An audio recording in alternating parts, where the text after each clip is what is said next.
اللهم صل وسلم على سيدنا محمد وعلى آل سيدنا محمد.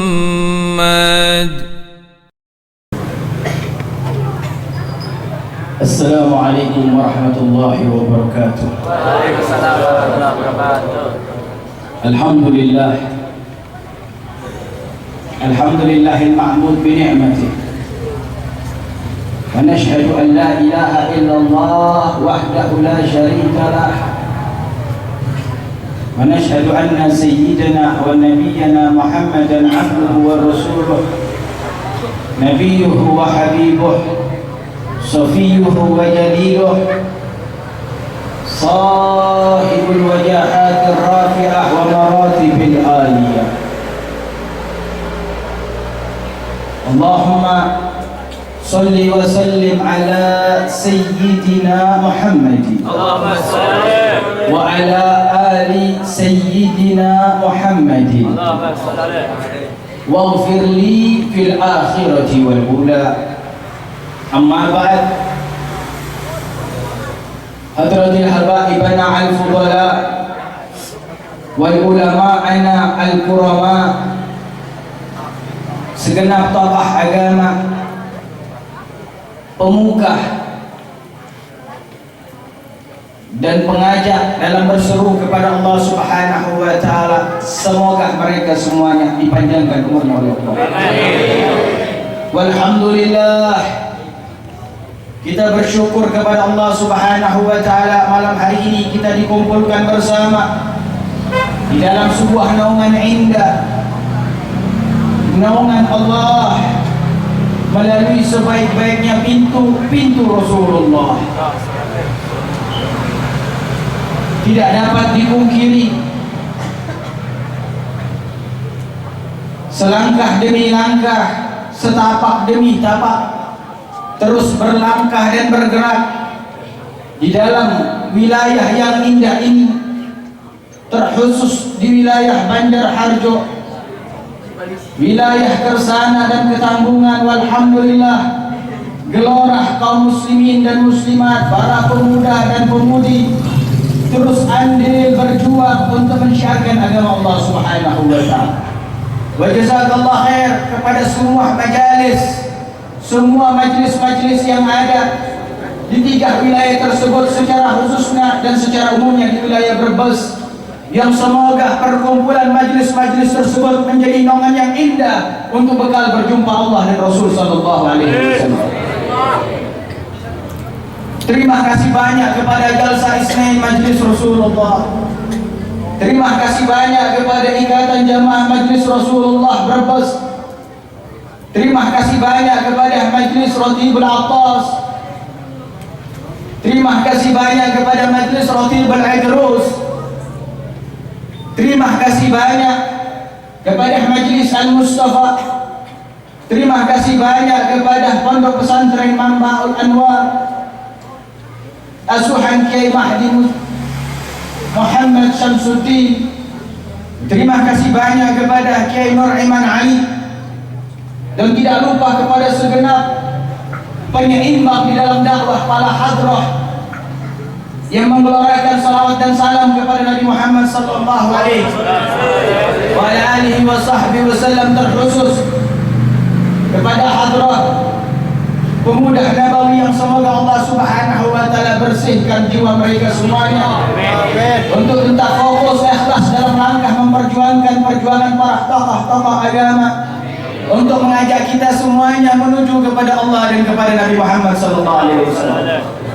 Dan tidak lupa kepada segenap yang tidak tersebutkan namanya sebagai bentuk kelemahan dan kelalaian Rizal Hamid. Semoga semua yang andil besar, yang andil kecil, untuk tegaknya kita mengingat Allah dan mengingat Nabi Muhammad, jazakallah khairan jazaa fid dunya wal akhirah.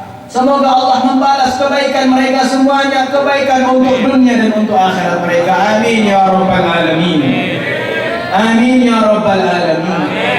Hadirin wal hadirat, ikhwani wal akhwati fillah, saudara dan saudariku yang saya cintai karena Allah.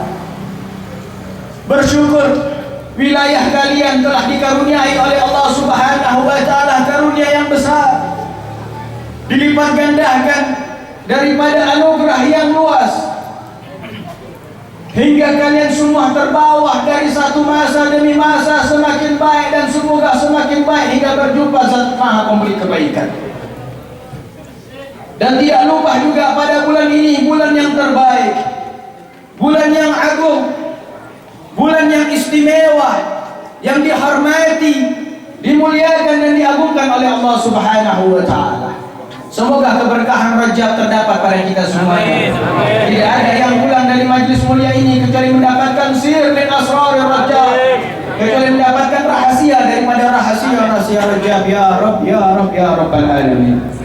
Hadirin wal hadirat, kalau kita meneliti dan memperhatikan dengan seksama, tiada majlis, tiada pondok pesantren, tiada kegiatan-kegiatan yang mulia yang terdapat di dalamnya kecuali mengarahkan kita kepada Nabi Muhammad, kecuali mengarahkan kita kepada Habibullah, kecuali mengarahkan kita kepada Sayyidul Basar Abul Qasim Al-Mustafa Al-Mujtaba Al-Mukhtar. Maka dari itu bulan Rajab pun juga mengarahkan kita kepada beliau. Bagaimana tidak, ketika bulan Rajab Nabi Muhammad menyatakan Rajab syahrullah, Rajab adalah bulannya Allah. Namun yang ditampakkan oleh Allah adalah kebesaran Nabi Muhammad SAW. Namun yang ditampakkan oleh Allah adalah keagungan Nabi Muhammad, hingga mengajarkan kita untuk mempelajari dan mengambil hikmah dari keagungan Nabi Muhammad. Kita dianjurkan di bulan Rajab untuk memperbanyak istighfar, untuk memperbanyak berpuasa, untuk memperbanyak bertobat. Namun bersamaan dengan itu Allah mengabadikan kemuliaan Nabi Muhammad di bulan Rajab dengan sebuah perjalanan yang diabadikan di dalam Al-Quran. Perjalanan satu malam yang lebih mulia daripada malam-malam yang lainnya, yang Allah Subhanahu wa taala agungkan Sayyidina Muhammad sallallahu alaihi wasallam. Allahumma shalli alaihi. Subhanalladzi asra bi 'abdihi lailan min al-masjidil haram ila al-masjidil aqsa alladzi barakna hawlahu linuriyahu min ayatina innahu as-sami'ul basir. Ayat ini hanya ayat yang singkat, namun muncul puluhan, ratusan, ribuan kitab para ulama untuk meneliti dan menjabarkan penafsiran daripada ayat tersebut. Perjalanan mulia Nabi Muhammad SAW. Ketika bangsa Quraisy yang saat itu belum beriman kepada Allah dan kepada Nabi Muhammad terus menzalimi dan menyiksa serta mengganggu Nabi Muhammad, bersamaan dengan itu ditinggal wafat oleh paman tercinta dan istri tercinta Khadijatul Kubra. Dalam keadaan kegelisahan, Nabi Muhammad terus bertafakur, ya Rabb, berikan pemahaman kepada kaumku, berikan pengetahuan kepada kaumku.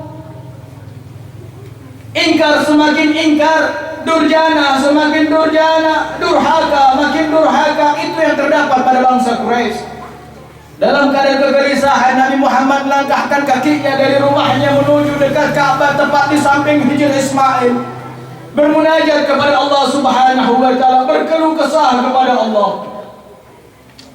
Allah gak ridho Nabi Muhammad sedih, hingga Imam Abu Madian Al-Maghribi catat Allah tidak ridho Nabi Muhammad bersedih dari awal Nabi Adam sampai akhir Nabi Isa. Semua berharap untuk melihat Allah, semua meminta untuk berjumpa dengan Allah. Hanya satu Nabi yang dikabulkan, yaitu Nabi Musa. Itu pun bukan dengan zatullah, bukan dengan zatul bahd, namun dengan nurullah, lain kepada kekasihnya Nabi Muhammad SAW. Tidak ada permintaan perjumpaan dengan Allah, namun Allah menyaksikan kekasihnya Sayyidina wa Maulana bersedih. Allah tidak ridha.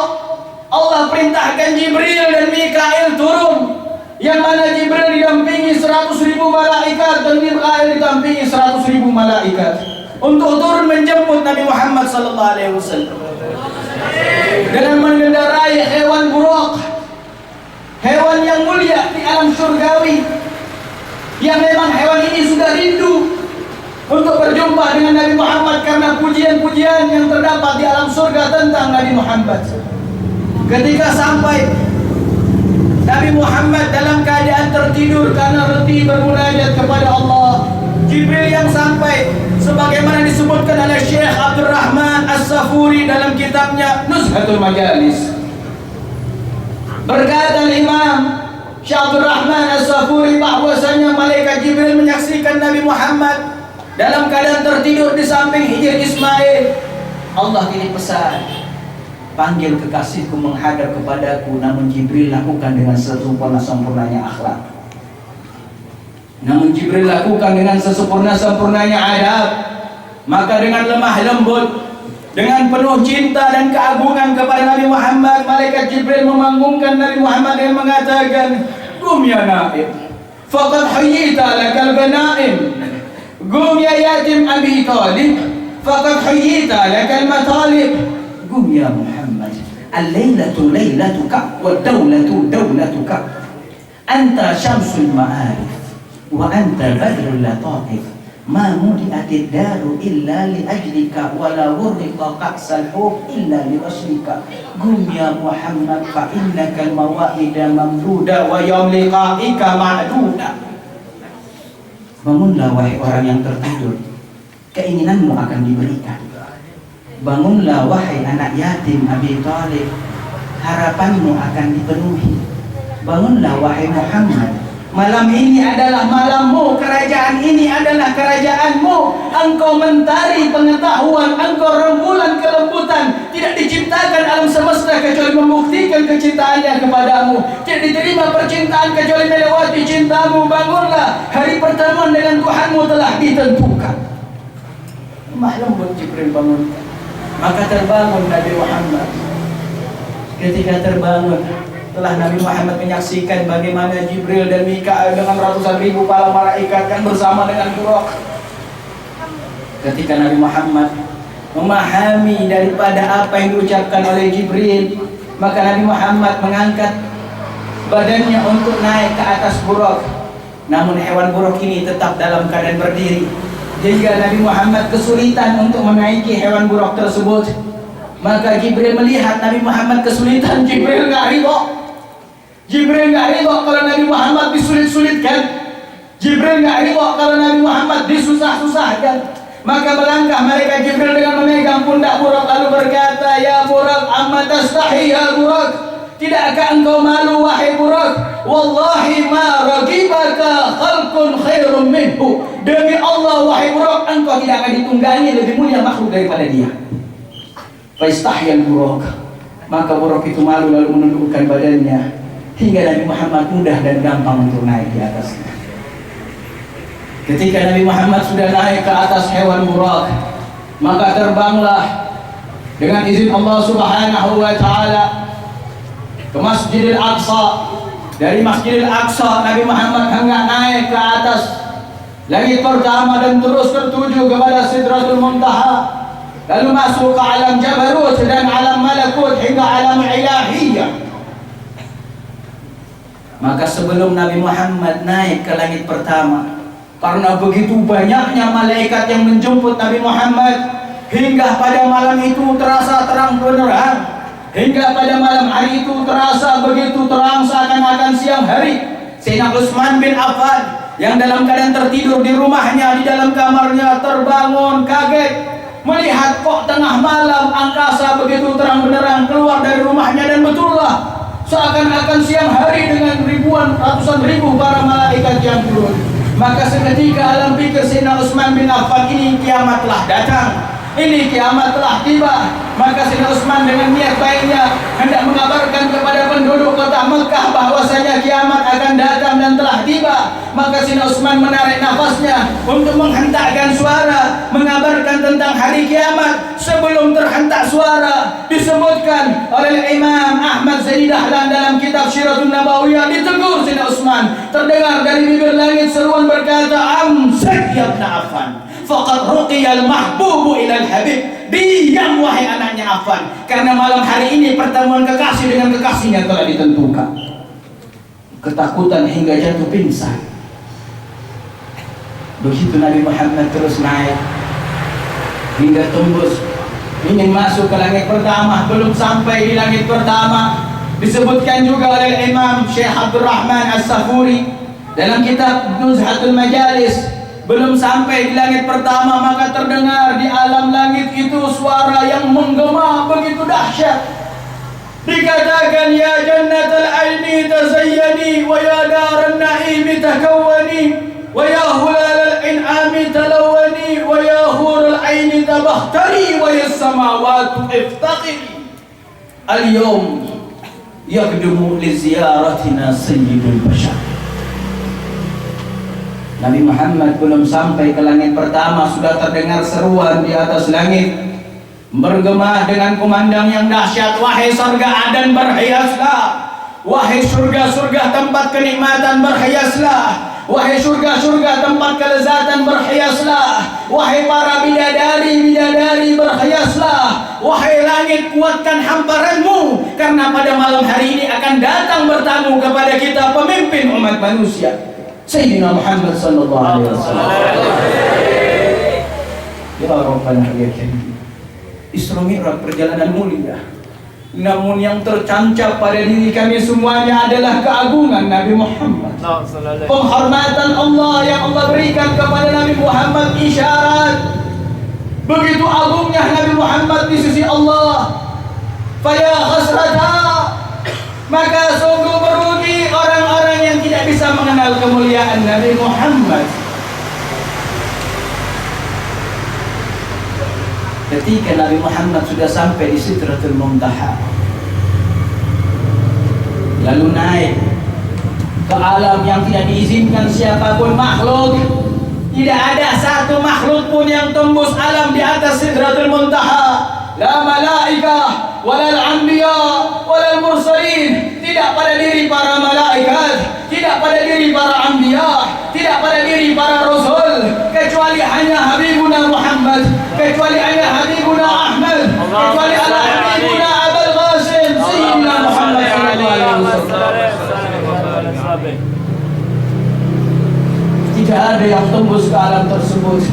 Para ulama ahli hikmah mengatakan bagaimana tidak ada yang diizinkan, dan bagaimana kok bisa hanya Nabi Muhammad? Tentu karena telah dijabarkan oleh Rasulullah sendiri ketika ditanya oleh sahabat Jabir bin Abdullah, sebagaimana tercantum dalam kitab Simtud Durar. Ketika sahabat Jabir bin Abdullah bertanya kepada Rasulullah, ya Rasulullah, bi abi wa ummi akhbirni an awwala syai'in khalaqallahu qabla al-asya'. Ya Rasulullah, demi ayah dan ibuku, kabarkan kepadaku apa yang pertama kali Allah ciptakan sebelum Allah menciptakan jagat raya.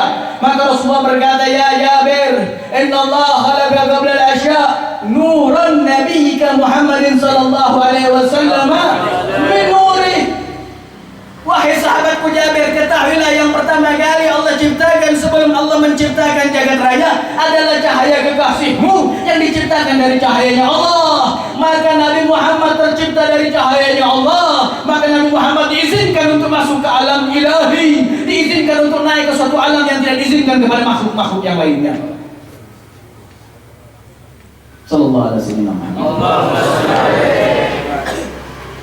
Namun ada keajaiban. Bagaimana Jibril menyatakan makomnya hanya sampai di Sidratul Muntaha. Nabi Muhammad naik sendiri berjumpa dengan Allah.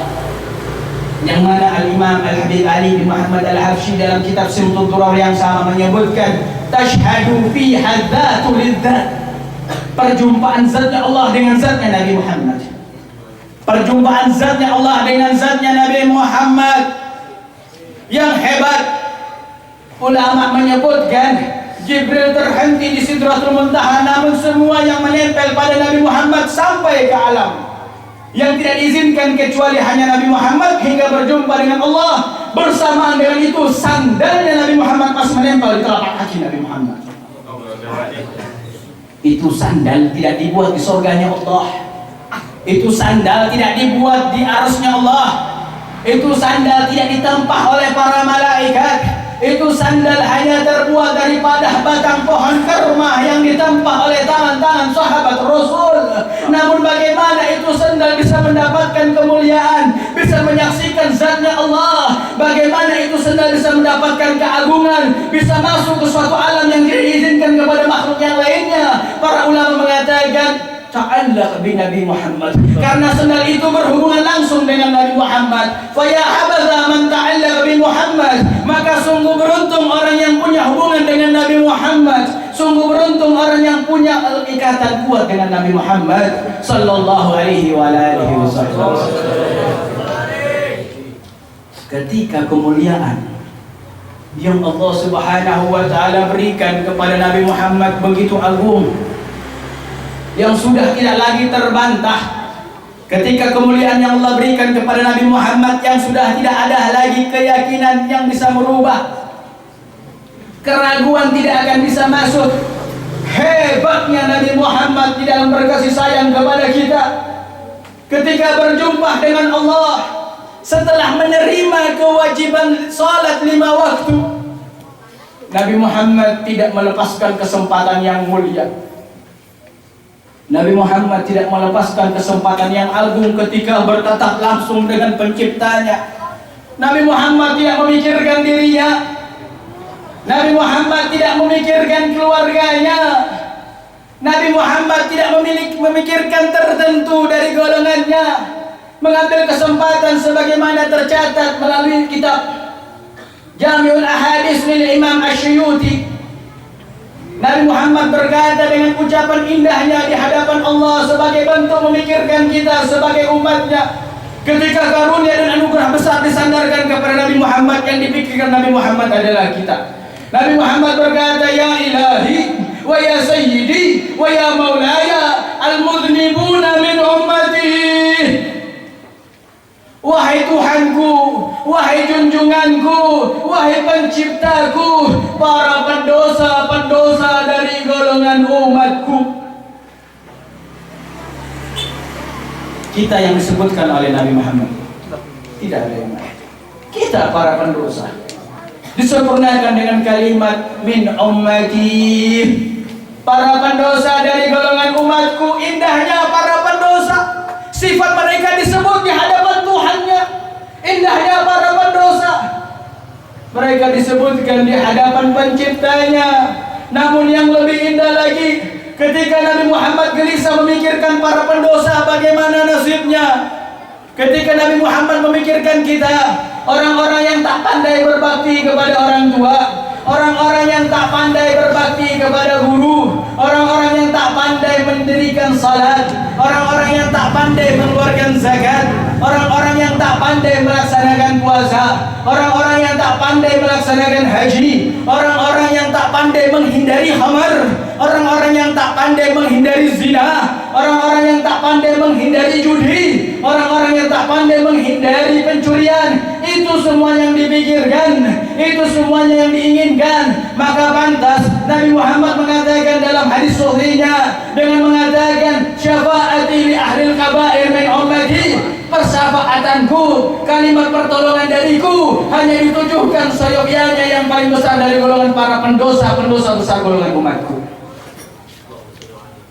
Sallallahu alaihi Muhammad. Allahumma shalli alaihi.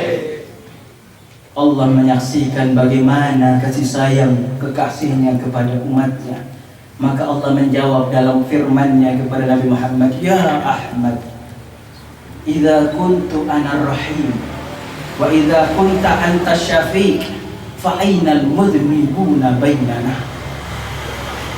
Wahai Ahmad, jikalau aku adalah Tuhan yang maha berkasih sayang, dan jikalau engkau adalah seorang nabi pemberi syafaat, maka di mana para pendosa di antara kita? Di mana para pendosa di antara kita? Kita punya Tuhan yang pandai berkasih sayang kepada hambanya. Kita punya nabi yang memfokuskan syafaatnya kepada umatnya yang berdosa. Lalu di mana keadaan pendosa kalau memiliki Tuhan yang berkasih sayang dan nabi yang memberikan syafaat?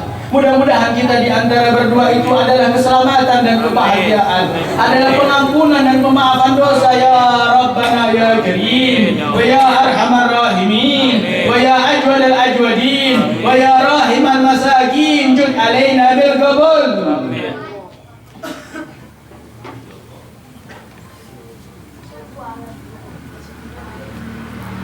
Namun pertanyaan muncul, apakah kita golongan yang diakui sebagai umatnya walaupun dalam keadaan berdosa? Pengakuan sebagai umat Nabi, karena Nabi Muhammad pernah bersabda, man raghiba an sunnati falaysa minni. Akan muncul nanti golongan orang-orang yang meninggalkan atau mengingkari sunnah Nabi Muhammad, bukan dari golongannya. Lihat apakah kita golongan yang meninggalkan sunnahnya. Bagaimana Nabi Muhammad salat, bagaimana Nabi Muhammad zakat, bagaimana Nabi Muhammad berpuasa, bagaimana Nabi Muhammad melangkah, bagaimana diamnya Nabi Muhammad, bagaimana pandangan matanya Nabi Muhammad. Itu semuanya nanti akan diteliti pada diri kita, apakah kita pelaksana sunnah Nabi Muhammad ataukah peninggal. Wa na'udzubillah min dzalik. Kalau Nabi Muhammad mengatakan, "Wa man raghiba an sunnati falaysa minni." Barang siapa yang meninggalkan sunnahku, bukan dari golonganku. Maka pengakuan dari Nabi Muhammad yang kita harapkan. Karena memang nanti pada yaumul qiyamah adalah syafaat Nabi Muhammad adalah salah satu di antara penolong kita. Kita tidak bisa bangga dengan ibadah kita ini yang banyak sholat, padahal kita tidak banyak sholat. Kita tidak bisa bangga dengan zikir kita yang banyak, padahal kita tidak banyak zikir. Karena sungguh nanti di alam akhirat ketika di padang mahsyar, yang mana manusia dibangkitkan ada yang dalam keadaan telanjang, dipermalukan oleh Allah. Belum lagi siksaan yang dahsyat. Berapa banyak manusia yang tenggelam dengan keringatnya sendiri. Belum lagi neraka jahanam yang membuka mulutnya, yang sudah tidak sabar untuk melahap orang-orang yang hidup dalam keadaan mengingkari ketuhanan Allah dan kerasulan Nabi Muhammad. Dalam keadaan yang dahsyat semacam itu, siapa yang kita harap? Seluruh umat manusia dari zaman Nabi Adam sampai akhir zaman datang kepada Adam, lalu berkata, "Ya Adam, anta abal bashar, ala tara ma nahnu fi, ishfa' lana." Wahai Adam, engkau adalah ayah penghulu umat manusia, berikan pertolongan kepada kami. Tidakkah engkau lihat keadaan kami? Lihat apa yang diucapkan Nabi Allah Adam, nafsi nafsi, sendiri-sendiri. Idhab ila Idris, datang kepada Idris pun mengatakan nafsi nafsi. Idhab ila Nuh, datang kepada Nuh, Nuh pun berkata sendiri-sendiri. Idhab ila Ibrahim, datang kepada Ibrahim, Ibrahim pun mengatakan nafsi nafsi. Datang kepada Musa, Musa pun berkata nafsi nafsi. Idhab ila Ruhullah, datanglah kepada Isa, Isa pun berkata nafsi nafsi. Hingga Nabi Isa berkata, al-yawm yawm Habibullah, idhab ila Habibullah. Hari ini bukan harinya Ruhullah, hari ini bukan harinya Khalilullah, hari ini bukan harinya Kalimullah, namun hari ini adalah harinya kekasih Allah. Datanglah engkau kepada kekasih Allah, Sayyidina Muhammad sallallahu alaihi wasallam. Hingga seluruh umat manusia datang kepada Nabi Muhammad, lalu serentak, aku kalian, orang tuaku, orang tua kalian, anak keturunanku dan anak keturunan kalian. Dari zaman Nabi Adam sampai yaumul qiyamah, satu suara di hadapan Nabi Muhammad dengan berkata kalimat yang sama, ya Muhammad, anta habibullahi wa khatmul anbiya wa ghafarallahu ma taqaddama wa ma ta'akhkhar, ala tara ma nahnu fi, ishfa' lana ya Muhammad. Wahai Muhammad, engkau adalah kekasih Allah, engkau adalah penutup para nabi, penyempurna para rasul. Apa yang telah lalu dan apa yang akan datang diampuni dan dimaafkan untukmu. Tidakkah engkau lihat keadaan kami? Begitu banyak yang dihinakan. Tidakkah engkau lihat bagaimana keadaan kami, begitu banyak yang tersiksa? Ishfa' lana, berikan pertolongan kepada kami. Ketika semua para nabi mengatakan nafsi nafsi, Nabi Muhammad mengatakan ana laha, ana laha. Ini bagianku, inilah hariku, inilah kebanggaanku. Maka Nabi Muhammad melangkahkan kakinya satu langkah demi langkah menuju arasnya Allah. Setelah berada di arasnya Allah, Nabi Muhammad sujud dengan waktu yang lama, yamdah ila rabbih, memuji kepada Tuhannya, yang mana belum pernah dilakukan dan tidak akan pernah dilakukan pujian seperti pujian pada saat itu. Dan pada saat itulah Nabi Muhammad diberikan maqaman mahmud,